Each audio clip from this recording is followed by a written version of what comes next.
Lo del presupuesto llega tarde, pues sí, creo que es algo objetivo. Yo creo que he intentado explicar los motivos y no le falta razón en que hubiese sido mejor tenerlo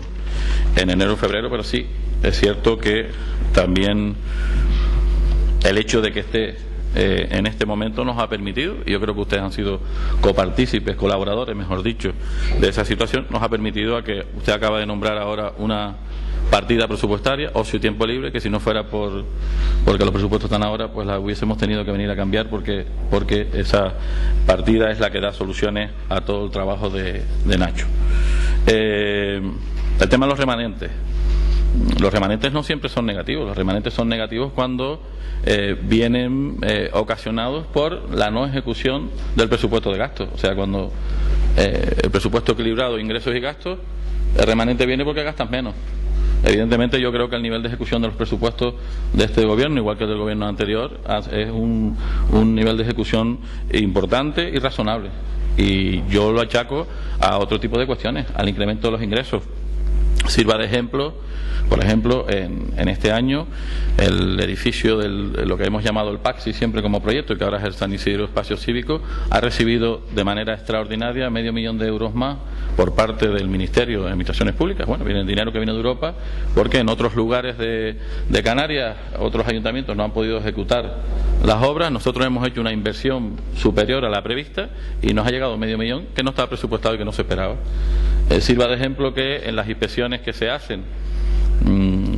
normalmente pues en determinados ámbitos, pero también en el ámbito del polígono industrial, y que es lamentable, pero lo digo claramente, en el caso por ejemplo del ITER, que lleva años haciendo obras en nuestro municipio sin pagar el impuesto de construcciones y la licencia de obra, pues tenemos previsto de que sigan entrando dineros. Ahora entrará, si todo va bien, otro $1,500,000 de euros más. Algo lamentable que en ese momento presidente del Cabildo de Tenerife y todavía presidente del ITER pues haga obra en nuestro municipio sin pagar los impuestos, mientras los vecinos tienen que pagar un cuarto de aperos y tienen que pagar cualquier reforma que hagan en su casa. Pues ese tipo de inspecciones que se están haciendo son los que llevan a que hay una serie de ingresos que no son esperados, extraordinarios, que influyen de manera clara en los remanentes de tesorería, con lo cual los remanentes no siempre son motivados por la falta de inversión. El tema del empleo de Granadilla maneja datos erróneos, evidentemente, por lo que hemos oído y se ha constatado. En el último año, en interanual, han bajado la cifra de paro en Granadilla de 600 personas, de 5.867 a 5.263 de este pasado junio. En Granadilla se ha comportado como el municipio que más desciende el empleo. El desempleo por debajo solo de dos capitales, de Santa Cruz y La Laguna. Evidentemente yo no voy a decir aquí que es fruto de la acción de este concejal, ni que es fruto ni siquiera de la acción del gobierno. Tampoco, si no, tendría que decir que los malos datos que aún siguen padeciendo las familias son culpa de este gobierno. Tenemos las manos atadas en cuanto a empleo. Las competencias están en manos del gobierno de Canarias, que seguramente también le gustaría hacer las cosas de otra manera porque tendrá parte de las manos atadas, pero sí es cierto que esos datos llegan antes, los de 154 personas llegan antes del convenio que empezó el otro día, o sea, no tiene nada que ver con el convenio del Servicio Público Estatal de Empleo, con lo cual esperamos que este verano se siga comportando mejor. Y me sorprende que diga que usted no haría el plan de empleo social, porque desde luego es marca de la casa del gobierno de Canarias, de Coalición Canaria, y yo sé que no es la panacea, pero bueno, da soluciones temporales a muchas familias. Entonces yo creo que es verdad que la situación sería mejor que fuese otra, pero que yo creo que vamos a dar solución a muchas familias que de otra manera sería muy difícil que pudiesen conseguir trabajo. En cuanto a la inversión, la baja inversión. En cuanto al empleo, también es justo decir que Granadilla es uno de los pocos municipios donde crece el padrón, con lo cual esos 600 personas que han conseguido empleo, que siguen siendo pocas, pues seguramente son más, porque las personas siguen incrementando el padrón y por lo tanto hay una absorción por parte de la economía real en este momento. Cuando dice que el incremento del presupuesto casi se va en personal, yo no. El crecimiento del presupuesto son de 2.200.000 y la partida de la Seguridad Social se incrementa en 800.000. O sea, hay una diferencia, es un tercio. Hay 900.000 euros más para gasto corriente y hay 560.000 más para las transferencias a familias y colectivos, medio millón de euros más. Yo creo que los datos son importantes y hay que resaltarlos. En cuanto a que la inversión es baja, lo hemos dejado claro. El gobierno maneja la información y el gobierno sabe que tiene esos 2,5 millones de euros de posibilidades con el remanente para invertir en esa batería de obras de más de 60 obras, y por lo tanto el gobierno en el presupuesto lo destina a otras cuestiones, deja lo necesario para acometer lo antes posible con ese 1 millón de euros y presenta en breve pues un presupuesto de inversiones 3,5 millones de euros que nos lleva a tiempos que no se conocían en este municipio, sin recurrir, recuerdo, a los préstamos. El mejor año de inversión de las últimas décadas en Granadilla fue en el 2010, fueron 8 millones de euros y fueron casi todos financiados con préstamos. Estoy hablando de memoria, pero creo que no me equivoco. Hacer 3,5 millones ahora de inversión sin recurrir a los préstamos, yo creo que es algo también que no tiene mucho precedente. El porcentaje en personal, usted decía que era un 30 y algo por ciento. Muchos municipios de Canarias y de España quisieran tener esos ratios. Un tercio de gasto en personal, estamos hablando de que muchos municipios están en torno al 40 y pico, al 50 y algo, y eso sí encorseta realmente una ejecución presupuestaria. Tener el 66% del presupuesto disponible después de haber pagado pues al personal del ayuntamiento, yo creo que es una cobertura importante. Yo no sé si un poco he atajado las cuestiones de máxima preocupación que usted tenía, pero yo creo que si hay alguna otra cuestión, pues sin problema lo contestaré en breve. Bueno, en primer lugar, resaltar el debate de guante blanco que se está sosteniendo, ¿no? Creo que en un tono bastante adecuado, y creo que esta debe ser la línea. De manera, digamos, amigable, quiero decirle a don José Domingo que, bueno, me halaga que usted me cite después de citar a Cervantes. Creo que no estoy a la altura ni mucho menos, pero bueno, ha sido un detalle por su parte, además que me haya parafraseado de manera literal. Bueno, dejando un poco las bromas aparte, yo creo que efectivamente, como decía don Esteban, el presupuesto de la corporación debe tratar de aprobarse siempre lo antes posible, y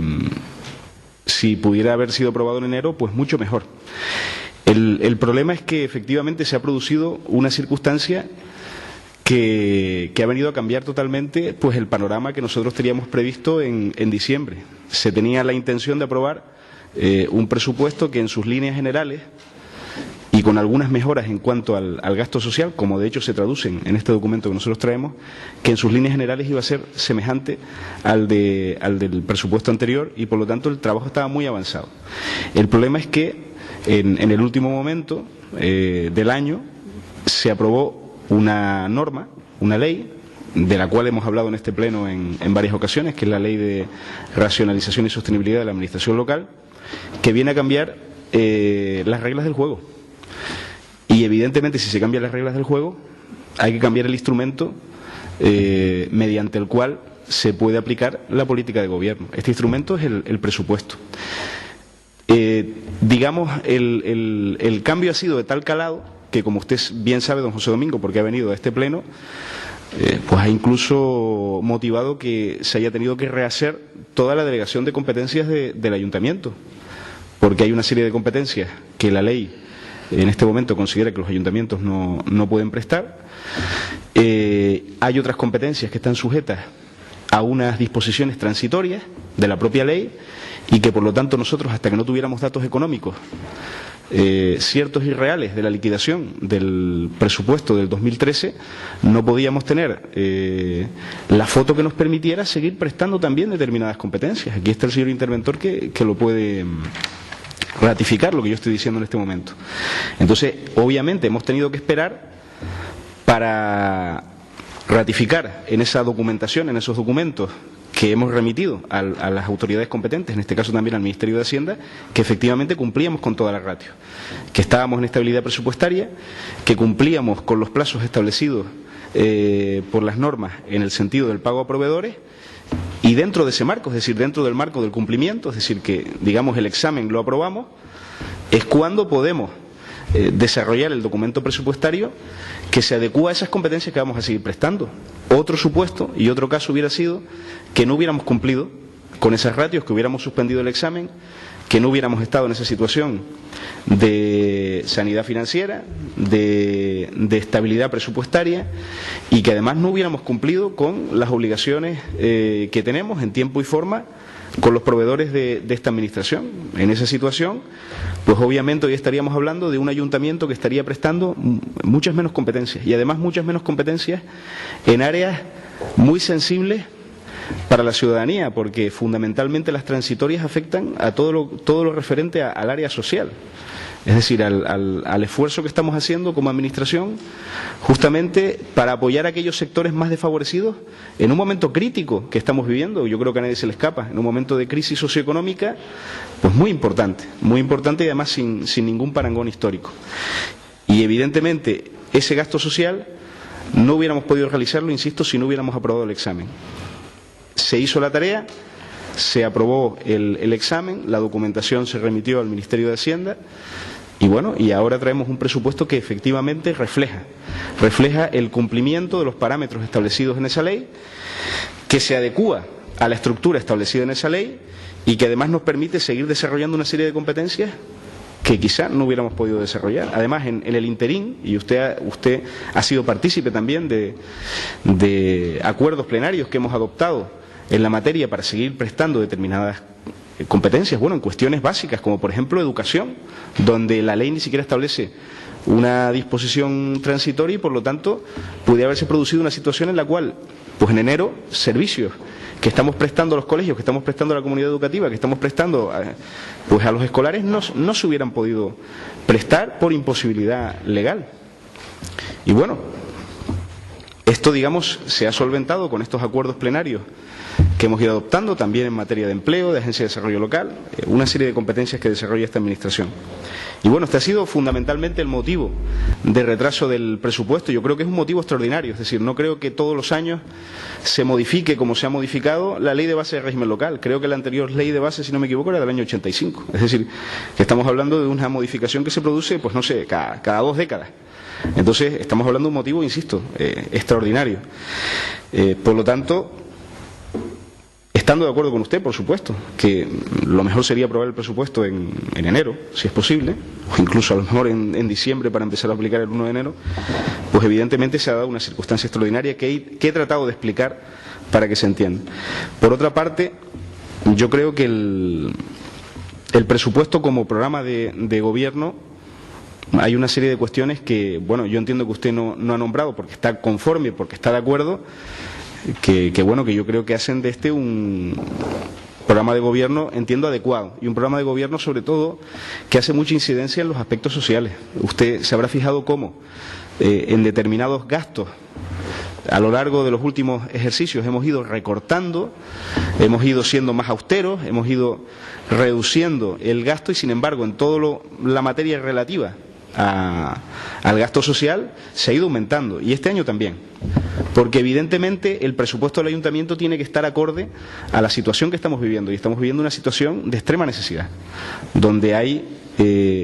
pues muchos de nuestros vecinos que están en una situación en la cual dependen en muchos casos justamente de la protección social que el ayuntamiento puede dispensar, pero también podríamos hablar de otras cuestiones relativas, como por ejemplo al tema de la ayuda del estudio, que yo entiendo que también pues es una forma de redistribución de la riqueza dentro de nuestra sociedad, o como por ejemplo, y aquí se ha señalado, el plan de empleo social. Yo creo que el ayuntamiento está siendo consecuente y está siendo coherente con la situación que estamos viviendo dentro de las posibilidades que legalmente tenemos, porque también es cierto que desde el año 2011, usted lo conoce, el ayuntamiento tiene muy recortadas las competencias en materia de contratación de personal, es decir, porque se ha puesto como paradigma a nivel nacional la lucha contra el déficit, y esto ha motivado que las administraciones públicas, en este caso los ayuntamientos, pues en materia de creación de personal y de contratación, bueno, pues estamos limitadísimos, es decir, de manera excepcional se puede llevar a cabo contratación, y sin embargo, dentro de este marco y por supuesto con el apoyo del Gobierno de Canarias, pero haciendo nosotros el esfuerzo económico más importante, porque es un plan del Gobierno de Canarias, pero el esfuerzo económico más importante lo están haciendo los ayuntamientos. Bueno, pues vamos a ser consecuentes con eso. También le pediría que no me haga trampas al solitario con las cifras, porque usted nombró, por ejemplo, una cifra global referida a la matanza, bianual, y sin embargo cuando se refiere a Granadilla nombra las de un año y quita la del otro. Hombre, no hagamos trampas, ¿no? Es decir, usted puede decir que le parece más o menos adecuado las cifras, pero no me nombre una bianual y después me compare con una anual. Nombremos las dos bianuales y nombremos las dos anuales, para que podamos tener, digamos, rangos que sean parangonables. Con respecto al remanente de tesorería, pues efectivamente yo creo que don Esteban ha dado la razón fundamental de por qué se produce este remanente, y no es por una cuestión de falta de ejecución presupuestaria, porque ahí están los datos, ahí están los informes económicos que reflejan que efectivamente la ejecución del presupuesto ha sido adecuada, sino que se ha producido, bueno, pues una mejor gestión digamos, de los ingresos por parte de esta administración, y eso motiva que efectivamente, bueno, pues haya un saldo positivo, además un saldo positivo que nos va a permitir, como también bien ha dicho don Esteban, pues traer una imputación de remanente de tesorería que va a ser destinado a inversiones, dentro también de los parámetros establecidos por la ley, que establece también una serie de limitaciones a qué inversiones se pueden realizar, pero que bueno, que va a suponer también un capítulo importante en materia de inversiones. Y yo creo que desde este punto de vista, insisto, estamos en una situación de saneamiento financiero importante. Con respecto a otra cuestión que ha resaltado al final don Esteban, y efectivamente yo estoy conforme con él, este esfuerzo inversor no se financia con operaciones de endeudamiento que estén comprometiendo el futuro de la corporación o la sostenibilidad financiera de la misma. Creo que la última operación de endeudamiento a largo plazo que ha concertado esta administración, no sé si es del 2010 o principios del 2011. Es decir, desde entonces no se ha concertado ninguna operación de endeudamiento a largo plazo. Eso habla de que durante esta legislatura se ha sido prudente, se ha sido previsor, y además, como dice el dicho, ¿no?, como dicen nuestros viejos, no nos estamos comiendo la paja de la albarda, sino que estamos haciendo las cosas con, digamos, el dinero que podemos hacerlo y que efectivamente el ayuntamiento ingresa. No estamos comprometiendo ni hipotecando el futuro de la administración. Con respecto al tema de las obras, insisto, yo creo que ya está contestado por el tema de la imputación del remanente de tesorería, y bueno, creo que las cuestiones fundamentales están contestadas.